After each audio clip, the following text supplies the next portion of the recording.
বাংলার যে প্রান্তেই ধর্ষণ হোক, মমতা ও তার দলের কাছে তা নিতান্তই ছোট্ট ঘটনা। পার্ক স্ট্রিট কামদুনি থেকে শুরু করে আরজি কর সাউথ কলকাতা ল কলেজ, জায়গার নাম বদলায়, ধর্ষণটাকে বদনাম করার অভ্যাস বদলায় না তৃণমূলের।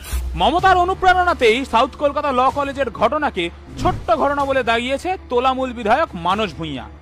ছোট্ট একটা ঘটনা ঘটলেই গেল গেল গেল রে বলার পরেও কোনো অনুতাপ নেই অবশ্য। দিব্যি বুক ফুলিয়ে ঘুরে বেড়াচ্ছে মানুষ।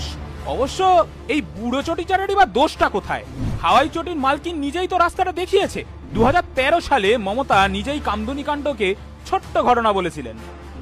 কোথাও যদি ছোট একটা ঘটনা ঘটেও সেটাকে আমরা সমর্থন করি না, নিন্দনীয় আমি সবসময় করি। পার্ক স্ট্রিট কাণ্ড মনে আছে তো? 2012 সালে পার্ক স্ট্রিটে একটি নাইট ক্লাবের বাইরে থেকে এক নারীকে তুলে নিয়ে গিয়ে ধর্ষণ করে বসিরহাটের প্রাক্তন তৃণমূল সাংসদ নুসরাত জাহানের ঘনিষ্ঠ কাদের খান। জানা যায় এই কাদেরকে পালাতে সাহায্য করেছিল নুসরাত নিজে, আর মমতা পিসি এই ঘটনাকেও ছোট্ট ঘটনা বলে দিয়েছিল। হাঁসখালি ধর্ষণে তো আরো এক কাঠি এগিয়েই গিয়েছিল মমতা। জেলা তৃণমূলের নাম জড়াতেই মমতা বলে উঠেছিল, শুনেছি মেয়েটার নাকি লাভ অ্যাফেয়ার ছিল। তৃণমূল দাবি করে মমতা নাকি প্রতিটি ঘটনা মাতৃস্নেহে সামলায়। আর এদিকে মমতা মা হয়ে ওঠা তো দূর, এখানেও সেই রাজনীতিই করে।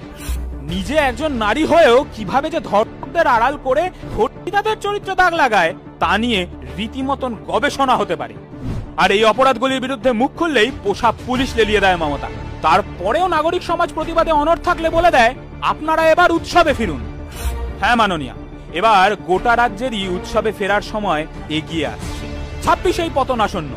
ধর্ষিতাদের চোখের জল দিনের পর দিন সহ্য করার জাতি বাঙালি নয়। মা বোনেদের সম্ভ্রম নিয়ে ছিনিমিনির বিচার ভোট বাক্সেই করবে বাংলার জনতা।